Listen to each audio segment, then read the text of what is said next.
दोस्तों नमस्कार, मैं हूं भागवत जायसवाल, न्यूट्रिशन काउंसलर, छत्तीसगढ़ भारतवर्ष से। और आप देख रहे हैं जायसवाल न्यूट्रिशन, सबसे पहले सेहत को। आज हम जानेंगे न्यूट्रिशन की वह महत्वपूर्ण पोषक तत्व जिसे विटामिन्स कहते हैं।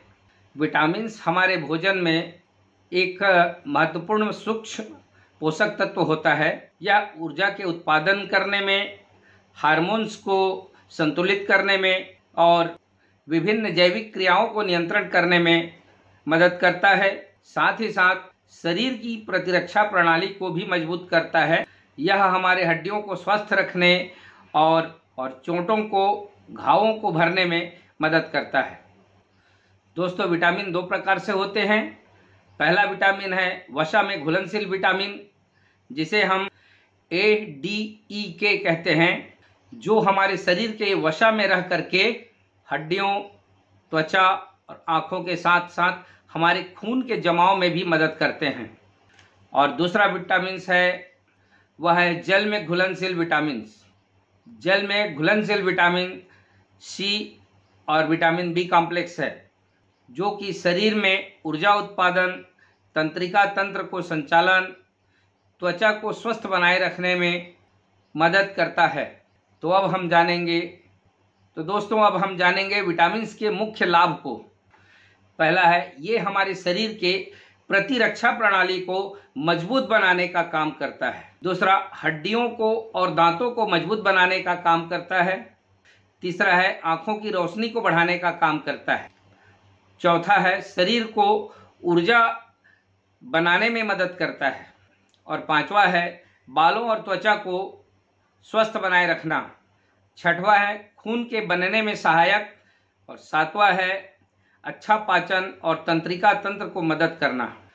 और आठवां कार्य है या आठवां लाभ है, एंटीऑक्सीडेंट के रूप में कार्य करना। तो दोस्तों, हमने अभी विटामिन्स के लाभ को देखे। अब जानते हैं कि विटामिन्स किन किन चीज़ों से हमें प्राप्त होती है और उनके क्या क्या कार्य हैं। पहला है विटामिन A। इसका मुख्य स्रोत है गाजर, पालक, अंडा और शकरकंद।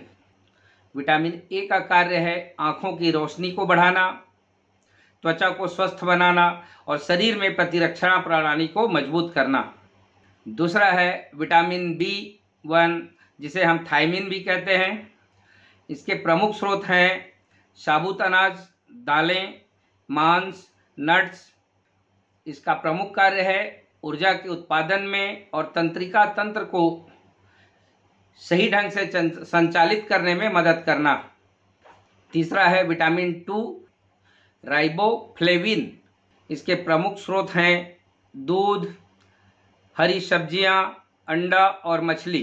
इनके प्रमुख कार्य हैं त्वचा स्वस्थ बनाए रखना और ऊर्जा का उत्पादन करना। और चौथा है विटामिन 3, जिसे हम नियासिन कहते हैं। इसका मुख्य स्रोत है मूंगफली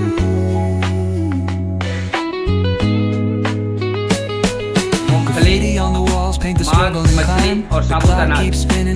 यह पाचन तंत्र और तंत्रिका तंत्र के लिए बेहतरीन होता है।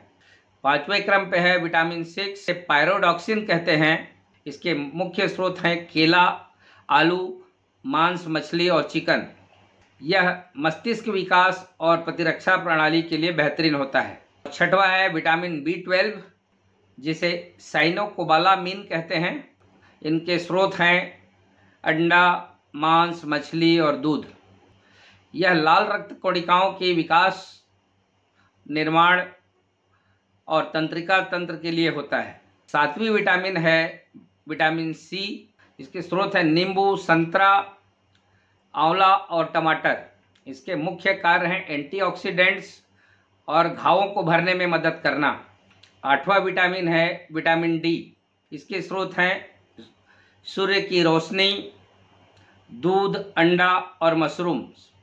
यह हड्डियों और दांतों के लिए मददगार साबित होता है।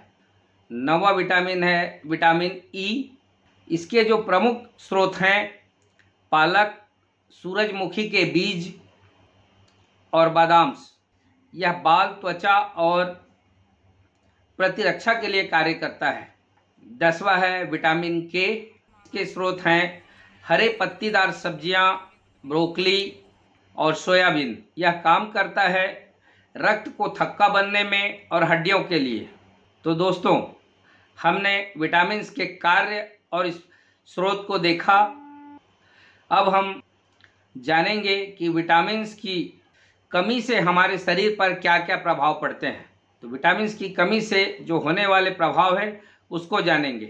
पहला है विटामिन ए की कमी के कारण आँखों की रोशनी की कमी होना या फिर रतौंधी का होना। विटामिन बी कॉम्प्लेक्स यानी पूरे विटामिन बी की सीरीज की कमी होने से एनीमिया, थकान और याददाश्त की समस्याएं ज़्यादा आती हैं। और विटामिन सी की कमी से स्कर्वी जैसी समस्याएं, मसूड़ों से खून का आना और हमारे जो रोग प्रतिरोधक क्षमता है वह उसमें भी कमियां आती हैं। चौथा, विटामिन डी की कमी से हड्डियां कमज़ोर हो जाती हैं, रिटेक्स आते हैं और हमारी जो दांतें हैं वो कमज़ोर होने लगती है। पांचवा है विटामिन ई की कमी के कारण हमारी त्वचा और बालों की स्वास्थ्य पे असर पड़ता है, कमज़ोर होते हैं, टूटने और गिरने की समस्याएं आती हैं। छठवां है विटामिन के। विटामिन के की कमी के कारण हमारी हड्डियां कमज़ोर होने लगती हैं, खून के जमने में परेशानी होती है। तो दोस्तों, विटामिन्स शरीर के विकास, रोग प्रतिरोध क्षमता और पाचन व मस्तिष्क के विकास के लिए अत्यंत आवश्यक न्यूट्रिएंट्स है। हमें अपने संतुलित आहार में ताज़े फल, हरी सब्जियां, दूध, दालें और साबुत अनाज को शामिल करके हमारे शरीर में होने वाले दुष्प्रभावों को या कमी को रोका जा सकता है। तो दोस्तों, आज हमने विटामिन्स के बारे में जाना। अगले वीडियो में हम मिनरल्स के बारे में जानेंगे, खनिज के बारे में जानने का प्रयास करेंगे। आज का वीडियो आपको अच्छा लगा हो तो हमारे चैनल को लाइक करिए, सब्सक्राइब करिए और कमेंट्स करें। आप स्वस्थ रहें, तंदुरुस्त रहें और जुड़े रहें जायसवाल न्यूट्रिशन, सबसे पहले सेहत के साथ। धन्यवाद।